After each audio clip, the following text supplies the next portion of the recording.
Hello, magandang araw po sa inyong lahat or good day to all of you. So, we're gonna cook now. For this time is napag-isipan ko kanina pa yan. Paksiw na bangus ang gusto kong iluto. Pero, let's see, itong anong makikita natin sa Asian. Pero, ang gusto ko ngayon is paksiw na bangus. Wala pa kasing ano, di ba ako nakapamili kahapon. So, day off ko ulit ngayon. So, 4 days na day off. So, gusto ko sanang magluto ito. Ito yung last vlog ko na na masabi na last vlog ko na parang binataang salmon ba? So guys, check the weather for today. Time check is almost 12 o'clock. It's 11:40. So makalat sa balgonahin namin kasi pati yung sala namin makalat. Kasi kailangan mag-clean operation. And then, check weather for today. Parang ang tamlay ng panahon ngayon, parang ako lang. Ang tamlay talaga ng panahon ngayon, hindi ko alam kung bakit. Pero papasihin natin yung panahon natin guys. So, we have to buy fish and some veg. So, ito na magpakasil. So, samahan nyo akong mabili. Bihis lang ako. This. So, yun na nga guys, nakapagbihis na ako. Hindi pala bihis to. Ano to, yung bihis ng kahapon. So, samahan nyo akong mamili sa Asian store na malapit lang dito sa amin sa Kuntula.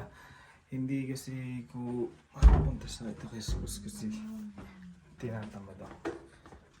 So, ano nga pala scooter dito? Yung convenient na ano tayo dito. Convenient, para siyang bike din sa atin. Convenient siyang gamitin. Masarap gamitin kasi mabilis ka makakalit sa pararoonan mo. So, samahan niyo ako sa Asian. Mababa na tayo. So guys, andito na pala tayo sa labas. Hindi ko alam na para ngayon. Sobra. So, samahan nyo na lang ako guys. Let's go! So, yun na nga guys. Ayun. Nakapamili na tayo kasi hindi ko nasama yung ano, yung pagbablog sa Asian. Kasi daming Pilipino kanina. Nakakaya. Nahiya ka pa. Wala naman yung rep natin. Pinakadali-dali mo. Kaya ang daming ano. Ngayon marami na. Na kanina sinigang dapat yung luluto natin. Ngayon, magano na lang pala tayo. Ginataang tilapia. Nakahuli sir sa Pilipinas ang mga tilapia. Ngayon, nakahuli rin ako dito ng tilapia. Malalaking hal. Kaya frozen. Ngayon, ibababad muna natin yung mga frozen fish natin. Ano pagka, paksyo? Sila ka ng paksyo? Bababad yung frozen fish. And then,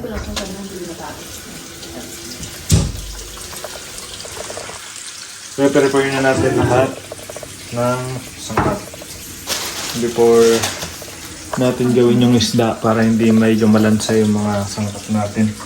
Kasi pag pinunan natin yung sangkap, Ay, patanggal yung asang. yes. Number 1. So, yun guys. Take a look back and enjoy watching. Prepare natin lahat ng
luto ng ating ginataang tilapia. Manabe ko. So ayun guys, that's all for now and thank you for watching guys. Masusunod na videos ko, sana panoorin nyo.